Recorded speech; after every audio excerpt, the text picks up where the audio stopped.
Pusaka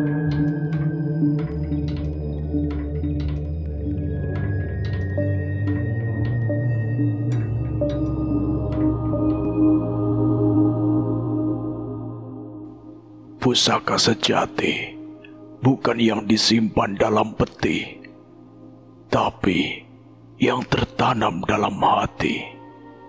Sebab kekuatan tertinggi bukan pada benda, melainkan pada nurani yang menjaganya. Beberapa saat sebelumnya, Mbah Jiwo menyelesaikan pusaka di puncak Merapi saat waktu yang genting. Keberadaan pusaka yang ia tempa membuatnya terpanggil ke alam pusaka, tempat di mana perang pusakayana terjadi. Langit bergejolak saat Mbah Jiwo tiba di alam pusaka.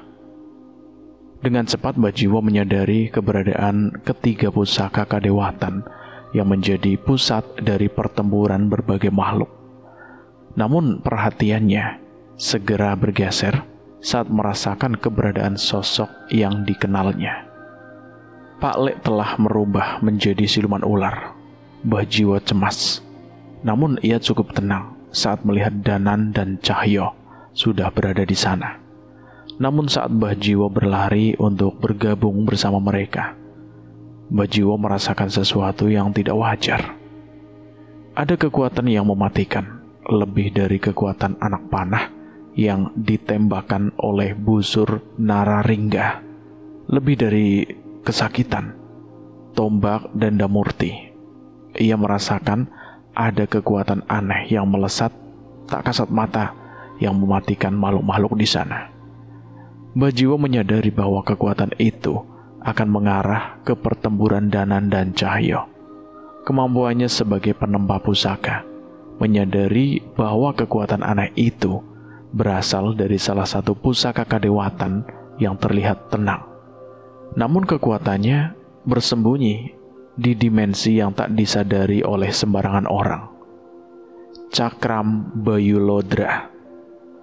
Mbah Jiwo sempat merasakan dilema. Ia ingin segera bergabung dengan yang lain. Sementara itu, ia mengetahui ada kekuatan yang mengancam mereka. Namun saat melihat Danan dan Cahyo menguasai pertarungan, Mbah Jiwo pun memutuskan untuk menghadapi kekuatan misterius dari Cakram Bayulodra tersebut. Mbah Jiwo memanggil Ki Mahesa Ombo untuk membukakan jalan menuju Tanah Rawa, tempat di mana Cakram Bayulodra memancarkan kekuatannya. Tak ada angin yang berhembus. Tanah Rawa terasa penuh hawa kelam. Entah sudah berapa nyawa yang tertanam di bawah genangan yang memancarkan kutukan tanpa henti. Mereka yang mencoba meraih cakram pusaka itu akan mati oleh kekuatan tak kasat mata yang tak mengerti. Mbah Jiwo melihat berbagai makhluk hanya bersemedi di sana dengan pusaka-pusaka yang tertancap ataupun diletakkan di hadapannya. Mereka terlihat lemah, namun Mbah Jiwo sadar bahwa mereka sepenuhnya dalam keadaan waspada. Rupanya, pertarungan Bayulodra tidak terjadi di alam yang wajar.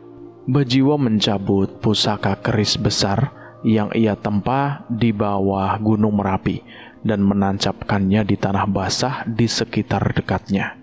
Saat itu, ia baru merasakan sesuatu yang berbeda. Cakram Bayulodra memiliki dimensinya sendiri. Tolong jaga tubuhku, ucap Mbah Jiwo pada Ki Mahesa Ombo. Mbah Jiwo segera mengambil posisi bersila. Ia menyatukan sukmanya dengan keris Magna Dwipa yang ia tempa dan seketika kesadarannya berpindah. Seperti dugaannya, pertarungan terjadi di dimensi Bayulodra. Bukan pertarungan antar pemburu pusaka, namun pertarungan antara para penantang dan pengguna cakram Bayulodra dari berbagai zaman. Sosok pendekar berpakaian lusuh sudah berdiri di hadapan Mbah Jiwo dengan menggenggam cakram Bayulodra. Mbah Jiwo menoleh ke arah sekitarnya dan melihat pendekar, siluman, lelembut yang bertarung melawan penantang membawa pusaka cakram yang sama. Bajiwo tahu, untuk mendapatkan pusaka cakram Bayu Lodra, ia harus melawan sosok di hadapannya, merebut cakram di tangannya, dan menghadapi pengguna cakram dari zaman lainnya. Bajiwo menggenggam keris pusaka Magna Dwipanya. Namun, sebelum saling beradu serang, Bajiwo teringat akan tujuannya menghadapi pusaka ini. Dek, perasaan aneh itu kembali muncul. Kekuatan pusaka yang menjadi pusat pertarungan ini memang mengerikan. Namun, Bajiwo merasakan kekuatan lain yang lebih seperti pemangsa. Bajiwo mundur dari pertarungan itu. Pendekar yang membawa cakram Bayu Lodra itu pun tidak bergerak saat melihat Bajiwo tak berniat menyerangnya. Saat mengikuti perasaan aneh itu, pencarian Bajiwo sampai kepada sosok makhluk berwujud manusia yang tinggi bertubuh hitam, yang sedang merangkak dengan begitu cepat mengincar sesuatu. Sosok itu berambut hitam panjang, dan jika terkesiap, wajahnya menunjukkan jumlah mata yang begitu banyak. Lidahnya terus menjulur mengikuti nafsunya. Dari dimensi Bayu Lodra, makhluk itu diam-diam membunuh pemburu pusaka yang bertarung di medan perang lain dengan memakan sukmanya tanpa mereka sadari. Tak ada yang bisa memasuki dimensi ini tanpa melalui ritual cakram Bayu Lodra. Bajiwo sadar makhluk itulah yang sudah mengincar Danan dan Cahyo. Serat! Dalam hitungan detik, makhluk itu mengarah ke salah satu siluman kera. Dalam sekejap, ia sudah kembali dengan roh siluman yang ia lumat di mulutnya. Roh siluman itu tidak sadar dengan apa yang terjadi. Ia mati tanpa ia sadari. Dan setelahnya, ia mengincar ke arah luapan energi yang Bajiwo kenal, arah di mana Danan dan Cahyo berada. Hentikan! Bajiwo buru-buru berlari. Ia menghujamkan keris Magna Dwipa ke ekor makhluk itu. Jelek.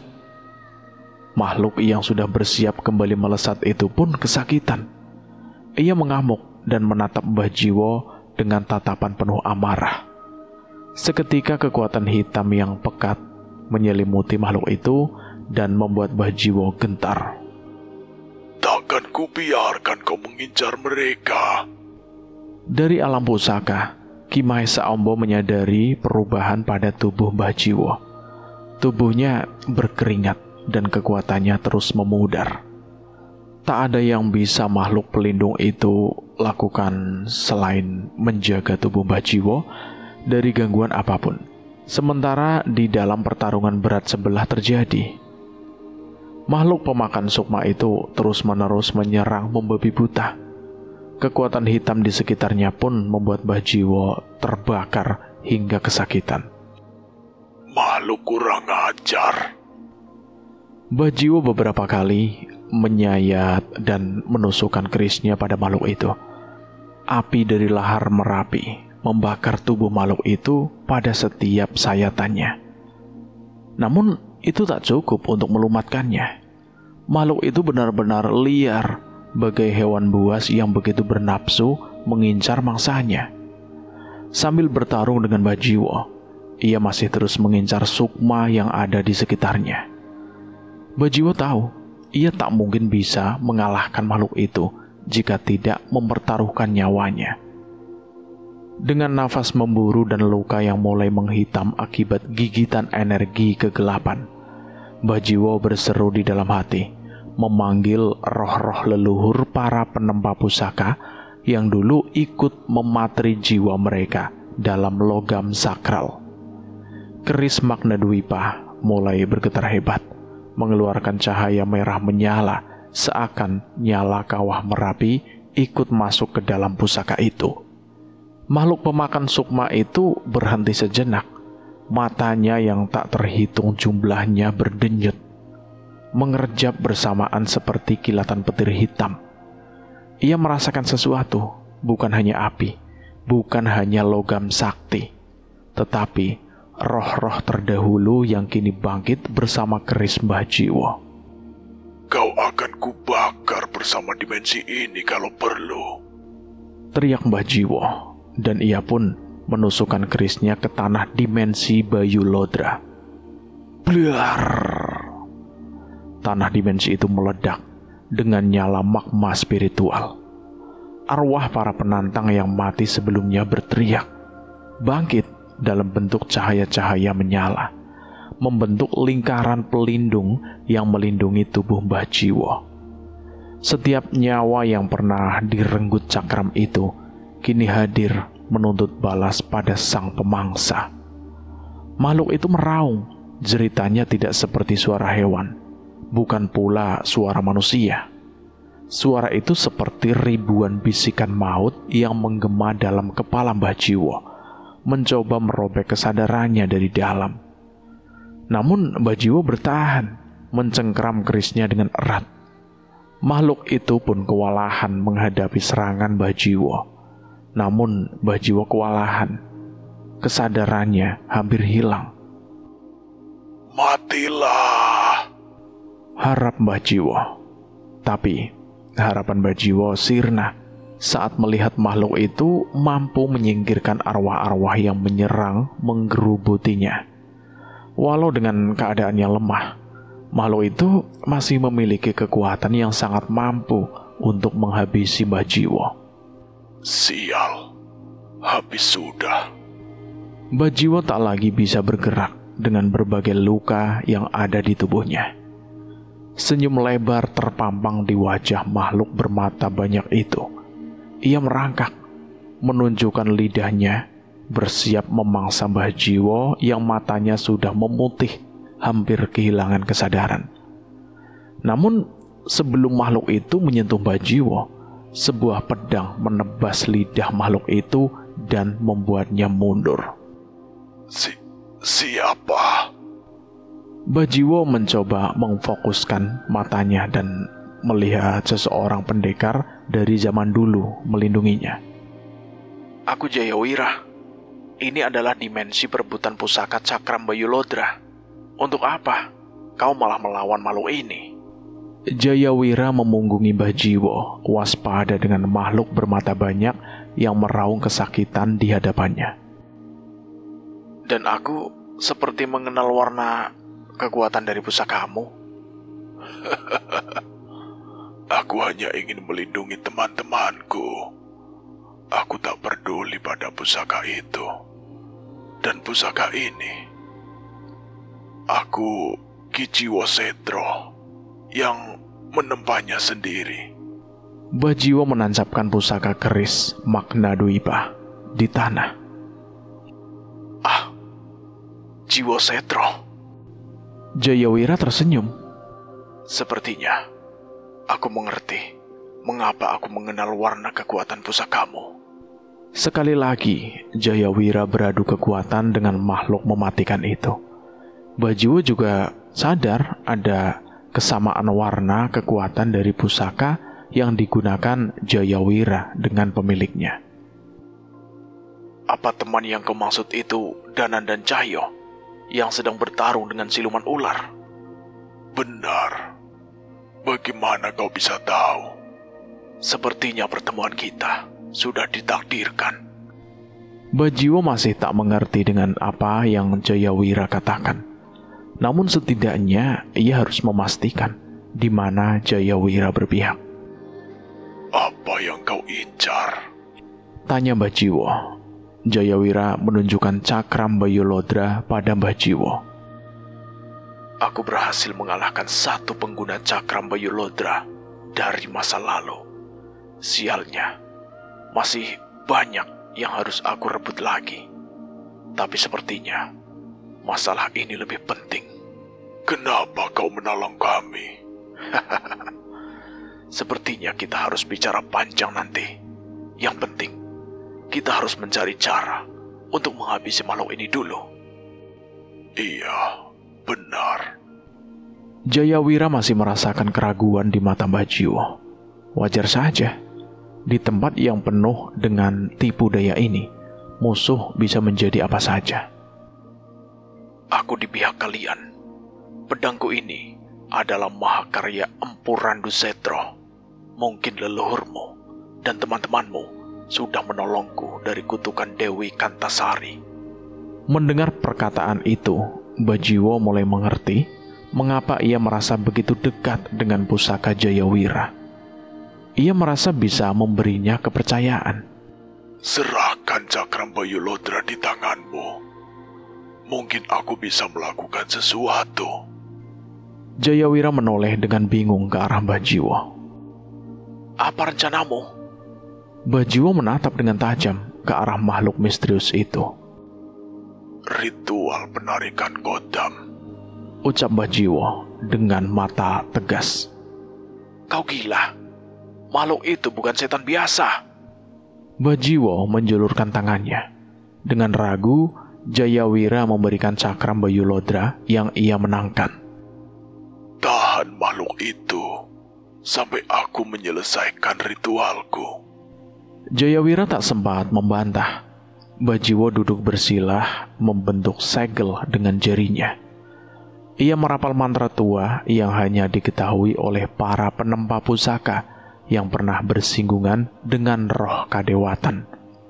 Udara mendadak membeku, tanah mulai retak, dan asap dari rawa di alam pusaka naik, berubah menjadi tangan-tangan hitam yang mencoba menarik tubuh Bajiwo ke bawah. Tidak mungkin. Ini bukan hanya pemanggilan. Makhluk itu mencoba menular posisi, seru Jayawira sambil menahan makhluk mematikan itu yang berusaha menghentikan Bajiwo. Di tengah konsentrasinya, mata Bajiwo berdarah, namun ia tetap bertahan. Lidahnya membaca mantra dengan suara berat, tenggorokannya seperti tersayat. Ritual penarikan kodam ini bukan sekedar memasukkan roh ke dalam pusaka, tapi mengurung sukma pemangsa dalam ruang sempit hingga tak berkutik. Namun makhluk itu tahu, dan ia meronta. Makhluk itu membentuk wujud aslinya lagi, tubuh menjulang, merangkak dengan leher panjang dan mulut dipenuhi lidah-lidah. Matanya jumlahnya makin banyak, dan dari setiap mata keluar wajah-wajah korban yang pernah dimangsanya. Wajah-wajah itu memohon, menangis, menarik energi jiwa siapapun yang takut. Cepat Bajiwo! Teriak Jayawira, menebas satu bayangan kepala raksasa yang nyaris menggigit Bajiwo. Namun pada saat itu, tubuh Bajiwo tersentak. Api biru keluar dari pusaka Magna Dwipa, melilit tubuhnya seperti ular api, dan sukmanya tercabut. Hiya! Sukma Bajiwo melompat masuk ke dalam pusaka, bertarung satu lawan satu dengan makhluk itu dalam dimensi sempit, pecahan Bayu Lodra yang terdistorsi. Dan akhirnya, dengan segenap tenaganya, Bajiwo menusukkan Magna Dwipa ke dada makhluk itu. Cerak! Pusaka itu pecah dan membentuk penjara tak kasat mata di dalam cakram Bayu Lodra. Tubuh Bajiwo yang berada di luar langsung terhempas. Darah keluar dari hidung dan matanya. Ia tergeletak, nafasnya berat dan tak sadarkan diri. Pecahan cakram Bayu Lodra tak lagi hitam, melainkan berubah menjadi abu-abu kelam dengan retakan menyala merah seperti jaring laba-laba. Jayawira memeriksa tubuhnya, menggenggam pecahan pusaka itu dengan tangan gemetar. Kau berhasil? Jayawira ingin tersenyum, tapi ia menyadari keadaan Bajiwo yang mengenaskan. Suara raungan Ki Mahesa Ombo terdengar pilu, tapi itu hanya sesaat, sampai Jayawira berhasil menemukan denyut nadi Bajiwo. Jayawiro dan Ki Mahesa Ombo tahu bahwa mereka harus segera mencari orang yang mampu memulihkan Bajiwo sebelum luka dan dampak dari ritualnya benar-benar membunuhnya. Langit alam pusaka mendadak gelap, pertanda satu hal, penjara gaib telah dibuat. Tapi kunci yang membelenggu makhluk mengerikan itu telah tertinggal di dalam tubuh Mbah Jiwo. Jayawira memapah tubuh Mbah Jiwo, dan di tengah kecemasannya, mereka sadar bahwa pusaka cakram Bayu Lodra sudah berbeda. Ada darah yang sudah digoreskan di bilahnya.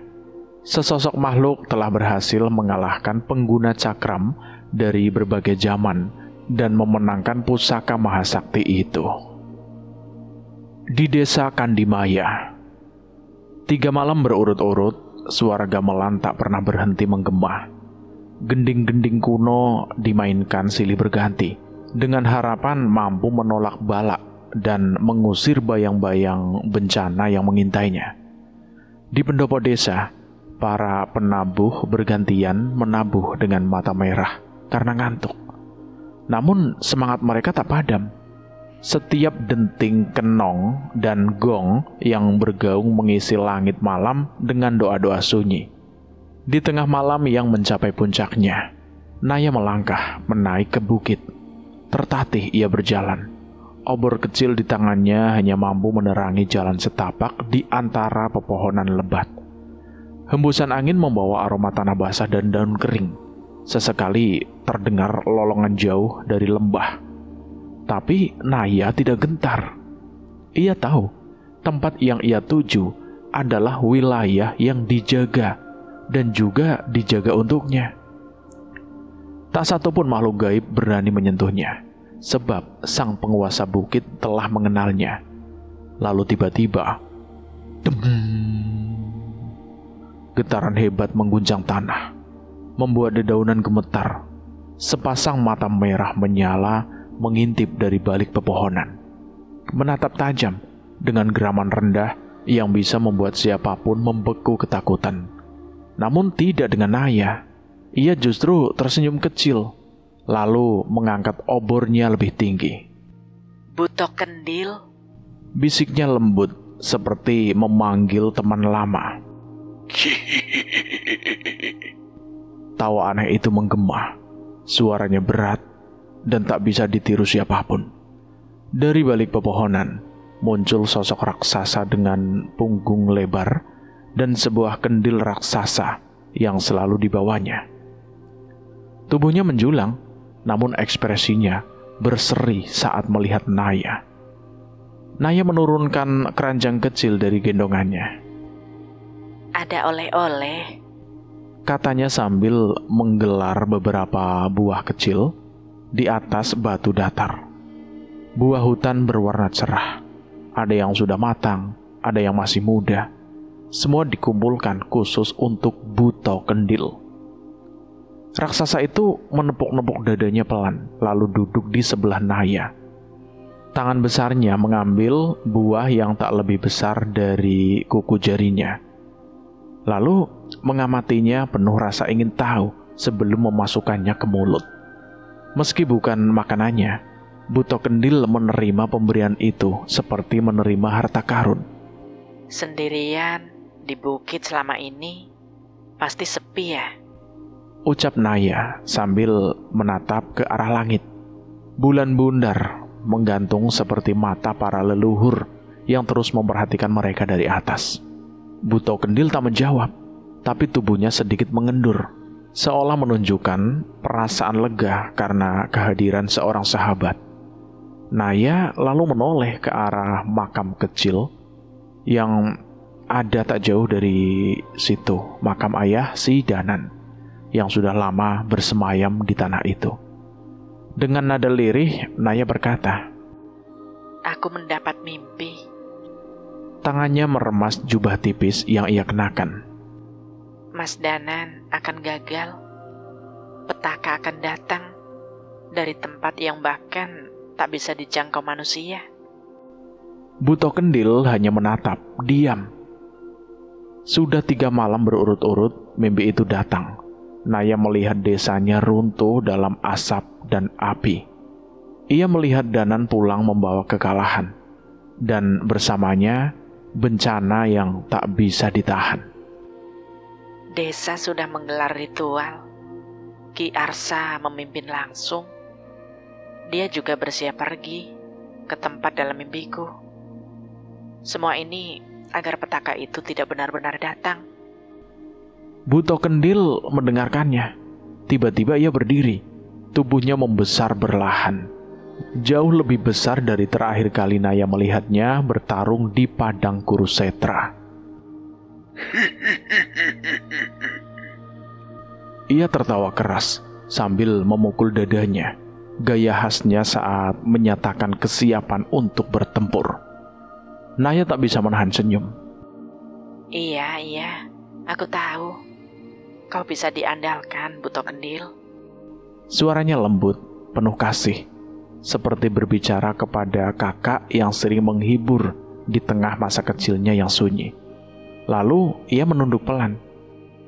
Tapi tetap saja, aku berharap Mas Danan berhasil, agar kita tak perlu kehilangan siapa-siapa lagi. Buto Kendil perlahan duduk kembali. Kali ini lebih dekat dengan Naya. Ia tidak bicara, tapi ekspresi di wajahnya menyiratkan janji. Jika bencana datang, ia tidak akan tinggal diam. Kalau sampai mimpi itu benar, aku sudah menyampaikan semuanya ke orang-orang terdekat. Sekarang mereka bersiap menghadapi yang terburuk. Malam semakin dalam. Dari kejauhan, di atas langit desa, bayangan-bayangan raksasa mulai terlihat samar. Siluet para buto, wanara, dan kesatria tua dari cerita wayang kuno berkumpul menyatu dengan alunan gamelan yang tak henti berdentum dari arah pendopo. Naya menatap langit itu dengan haru.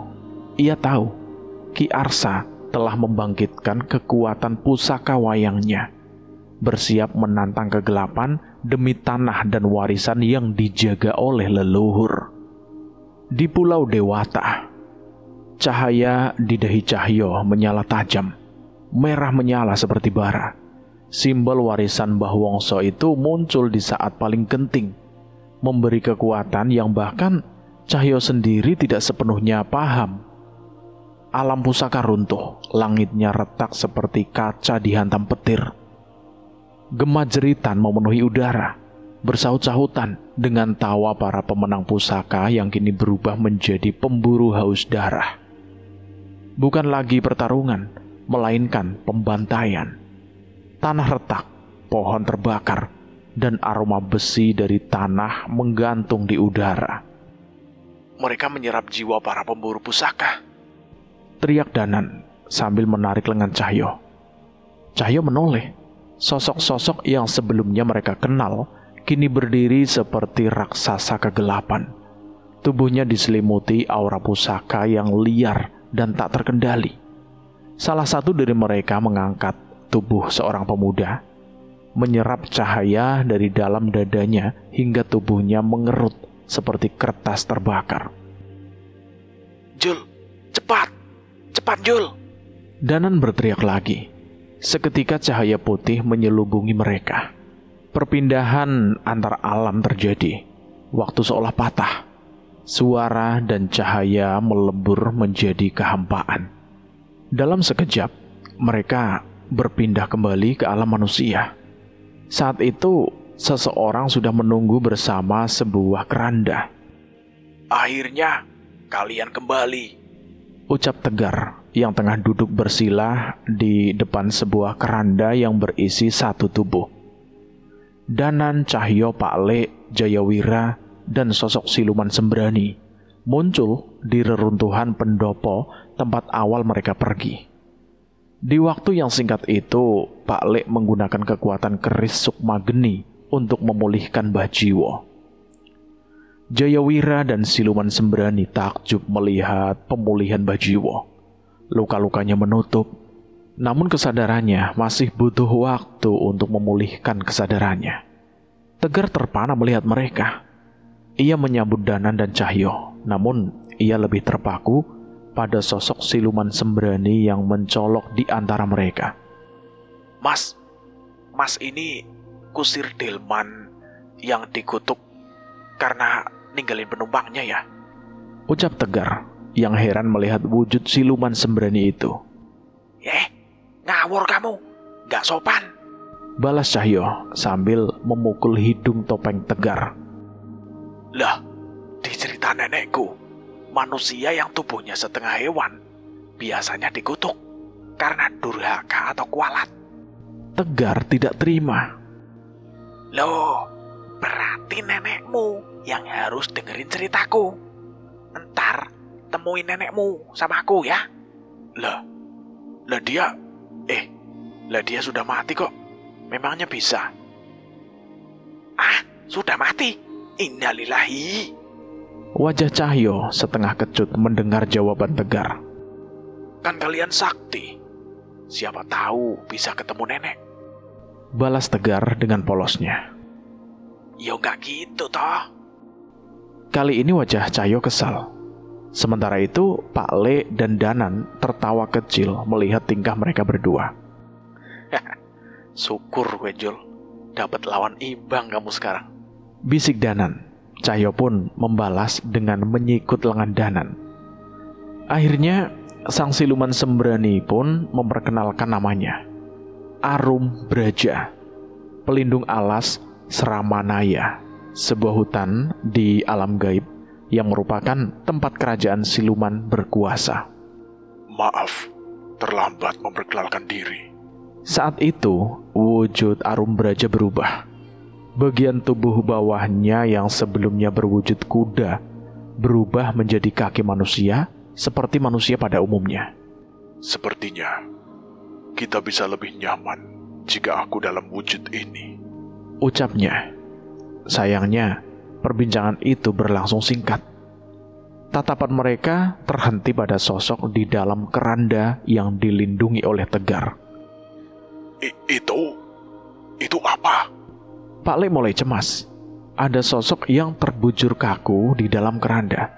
Tubuh itu tergoreskan aksara-aksara yang dituliskan dengan cairan berwarna merah. Sosok yang segera mereka kenali. Benar, ia beli wajah, ucap Tegar. Apa yang kau... Pak Le hampir saja marah, namun Danan menahannya. Ia menceritakan apa yang terjadi pada Pak Le hingga tubuhnya membatu saat mereka ditinggal. Tegar, jelaskan sama Pak Le. Seperti yang kalian bilang, ilmu yang beli wajah gunakan membuat dirinya menerima hukuman semesta. Tubuhnya membatu, entah sampai kapan. Jelas Tegar sambil membuka keranda itu. Aku mencoba menggunakan ilmu aksara mantra leluhurku untuk membantunya. Tubuhnya berhasil kembali, namun kesadarannya belum. Mendengar penjelasan Tegar, Cahyo dan Danan mendekat dan melihat ke arah tubuh beli wajah. Danan, tubuh beli wajah kembali. Senyum kecil muncul di bibir Cahyo. Terlihat ada harapan dari apa yang Tegar perbuat. Danan mengecek denyut nadi beli wajah dan menemukannya. Sayangnya, denyutnya begitu lemah. Pak Le mengecek dan memastikan keris Sukmageni tak mampu memulihkannya. Ini bukan kutukan atau luka. Ini adalah hukum alam. Api Sukmageni pun tak mampu berbuat apa-apa, ucapnya menggeleng. Izinkan aku menggunakan caraku untuk mencoba menolong beli wajah. Aku yakin dia adalah sosok yang berperan penting untuk urusan kalian, ucap Tegar. Danan dan Cahyo saling menatap dan mencoba menjelaskan segala yang terjadi sebelumnya kepada Pak Le. Dek, tiba-tiba firasat yang amat buruk terasa menyesakkan jantung mereka. Pak Le, Danan. Cahyo menyadari kedatangan lain. Sesuatu yang mengerikan mendekat dari sisi alam lain di jalur yang mereka lewati sebelumnya. Mereka mendekat. Mereka benar-benar mengincar alam ini. Arum Braja merasakan ancaman dari tempat yang tidak bisa mereka tebak arahnya. Jayawira melakukan semedi. Ia mencoba menerawang keberadaan yang mendekat itu. Benar, mereka mendekat ke alam ini, ke zaman ini. Tapi kenapa mereka bertiga? Mereka semua. Alam ini bisa musnah jika ketiga pusaka kadewatan bertarung dalam satu zaman. Kebingungan terjadi di antara mereka. Namun beberapa saat setelahnya, tiba-tiba terdengar suara tak kasat mata di sekitar mereka. Berkumpul, kita hadapi mereka. Suara yang sangat mereka kenal terdengar. Suara yang membimbing mereka di setiap pertarungan sengit. Boksar. Danan segera menyadarinya. Mereka mengincar zaman ini. Tumbal darah terkuat ada di sini. Kali ini suara Nyai Jambrong terdengar di dekat Boksar. Mereka akan tiba di tempat tertinggi, tempat di mana pertarungan para titisan terjadi. Kita sambut mereka di sana, ucap Boksar. Mata Pak Le terlihat serius. Ia membaca dengan jelas maksud Boksar. Mahameru? Benar. Malam ketiga, mereka akan tiba. Persiapkan semuanya, ucap Nyai Jambrong. Suara Boksar menghilang. Pak Le sadar bahwa kemampuan Boksar tak cukup kuat untuk melintasi lautan. Ia sadar komunikasi beberapa detik itu saja pasti menguras kekuatan Boksar. 3 malam. Apa yang bisa kita lakukan untuk menghadapi ketiga pusaka kadewatan? Menghadapi? Tak ada manusia yang mampu mengalahkan pusaka itu, seru Jayawira. Nadanya bergetar. Wajahnya pucat pasi, seolah baru saja melihat bayangan ajal. Arum Braja mengepalkan kedua tangannya. Suaranya dalam dan berat seperti guruh yang tertahan di langit. Yang akan terjadi bukan peperangan, tapi pembantaian. 3 pusaka kadewatan bukan milik dunia ini. Itu warisan langit, milik para dewa. Jika mereka dilepaskan sepenuhnya di alam manusia, maka langit dan bumi akan retak bersamaan. Sejenak sunyi, angin terasa menegang. Suasana berubah pekat, seperti menjelang badai. Lalu, tap, tap, tap. Langkah lemah mendekat. Pak Lek menoleh dan melihat Bajiwo berjalan dengan tertatih, mendekat ke arah mereka. Kita masih memiliki harapan. Bajiwo menarik sukmanya, sebuah benda berbentuk lingkaran berbilah tajam. Itu cakram Bayu Lodra. Cahyo tak percaya dengan apa yang ia lihat. Danan dan Pak Lek mendekat dan memastikan bahwa memang benda itu serupa dengan salah satu pusaka kadewatan. Sayangnya bukan, ucap Bajiwo. Ini hanya pecahan kecilnya saja. Namun saat aku tak sadarkan diri, aku baru mengetahui makhluk apa yang sebenarnya kusegel dalam benda ini. Makhluk hitam besar dengan puluhan mata di wajah itu? Tanya Jayawira. Bajiwo mengangguk perlahan. Dia bukan cuma makhluk. Dia pecahan kekuatan cakram Bayu Lodra. Dan itu artinya memenangkannya tidak memegang pusaka itu sepenuhnya. Masih ada yang belum mereka kuasai. Wah, Bajiwo hebat. Ada sedikit harapan kita untuk melawan siluman naga itu, teriak Cahyo. Namun sebelum semangat mereka memuncah lebih jauh, Pak Lek perlahan membuka tas kainnya. Wajahnya tegang, tangannya gemetar saat mengeluarkan sebuah batu merah. Bentuknya tak seberapa besar, namun pancaran energi panasnya menggertakkan lantai. Bukan hanya Bayu Lodra, tombak Dandamurti juga tak utuh.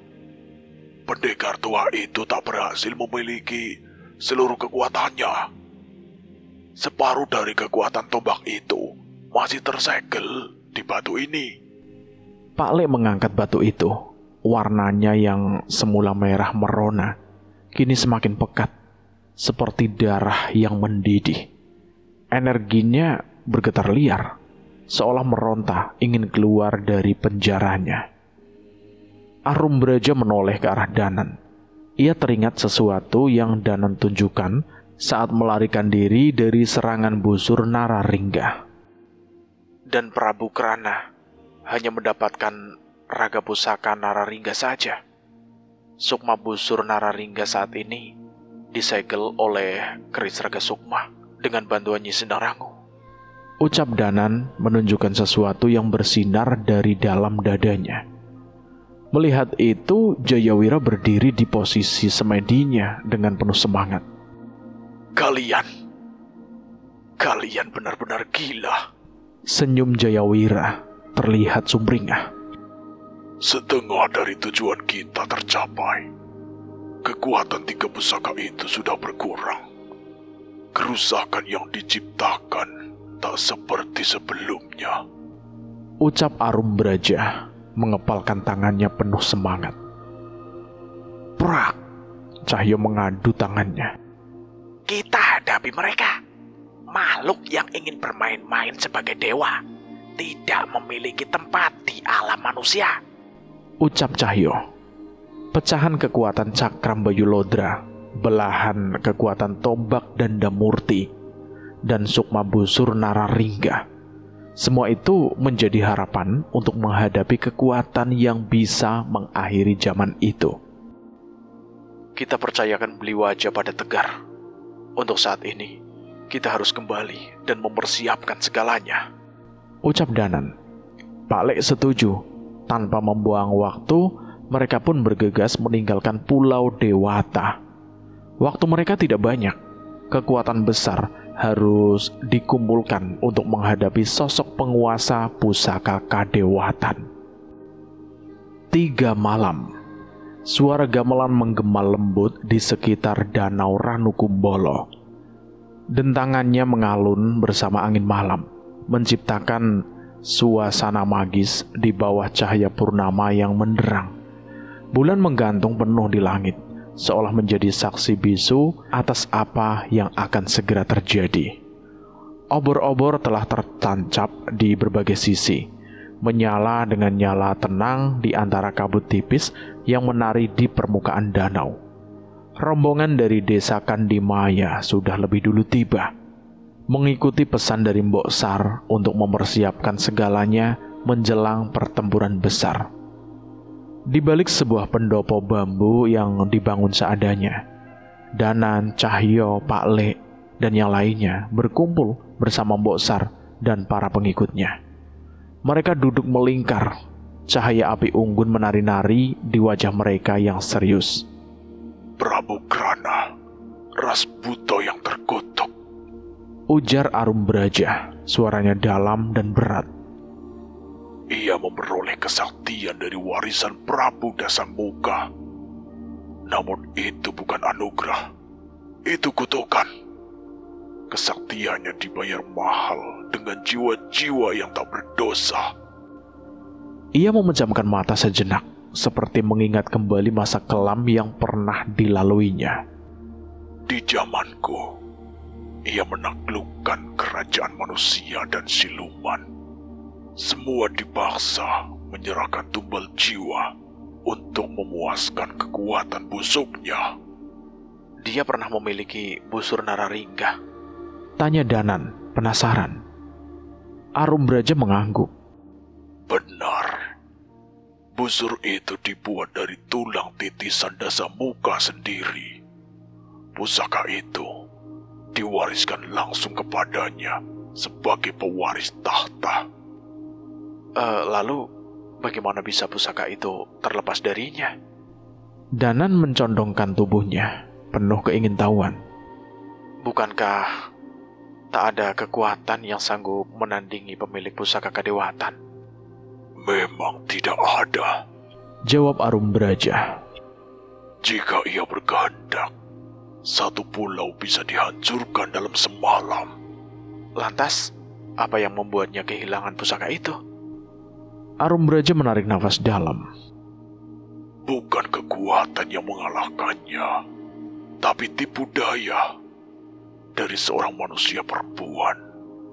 Ia menjerat hati Prabu Krana, membuatnya lengah, dan akhirnya pusaka itu terlepas dari genggamannya. Danan dan Cahyo saling bertukar pandang.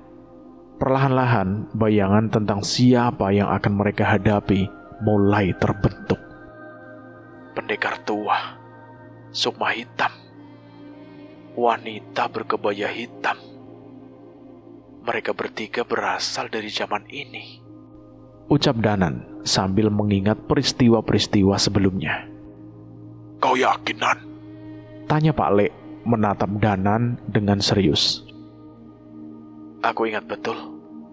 Kekuatan mereka muncul tak lama setelah kami berhasil mengalahkan Trimukakala. Iya benar. Mereka memburu pusaka Dandamurti. Begitu segel Trimukakala hancur. Boksar mengangguk pelan sambil menuangkan air dari tempayan ke dalam mangkuk-mangkuk bambu. 2-3 hari, pemilik pusaka sudah kita ketahui. Tapi satu lagi, sosok yang seperti ular bertanduk naga, atau apapun itu, tak ada yang tahu pasti siapa dia. Danan, Cahyo, dan yang lain hanya bisa menggeleng. Tak satu pun dari mereka tahu siapa sebenarnya pemilik Cakram Bayu Lodra saat ini. Ya sudah, siapapun dia, kita tetap harus menghadapinya. Tapi untuk sekarang, sambut dulu tamu kita, ucap Boksar akhirnya. Suara langkah kaki mulai terdengar dari kejauhan. Denting gamelan seakan merendah, memberi ruang bagi keramaian yang datang dari arah jalur pendakian. Danan dan Cahyo segera keluar dari pendopo, menengok ke arah suara tersebut. Di bawah terang bulan, mereka melihat dua sosok berlari kecil, saling salib menyalip sambil berteriak. Aku nyampe duluan! Aku nyampe duluan! Teriak Guntur, penuh semangat dan kebanggaan. Enak aja, finishnya kan di Ranukumbolo. Berarti harus sampai danau dulu. Balas Dirga yang tak mau kalah, masih berlari menuju tepi danau. Ah, curang! Danan dan Cahyo tak bisa menahan tawa. Kehangatan menjalar di dada mereka. Meski malam dipenuhi ancaman, kehadiran Dirga dan Guntur membawa secercah harapan. Dari belakang terdengar suara berat bergemuruh. Bocah-bocah gemblung, barang-barangnya kenapa jadi aku yang harus bawa semua? Gerutu Jagat, wajahnya kusut dan punggungnya membungkuk menanggung beban. Tak jauh di belakangnya, seorang nenek tua berjalan sambil mengayunkan tongkat rotan. Suaranya lantang memotong kehebohan itu. Jangan main-main kalian. Ini bukan piknik. Bentak Nyai Jambrong, meskipun senyum geli sempat terbit di wajahnya. Pak Lek menyipitkan mata dari kejauhan, lalu tersenyum kecil. Itu Mas Jagat dan Nyai Jambrong juga. Gumamnya lega, sekutu mereka telah tiba. Malam Ranukumbolo mulai hidup. Bukan hanya oleh api dan gamelan, tapi oleh tawa, oleh pertemuan, dan oleh harapan.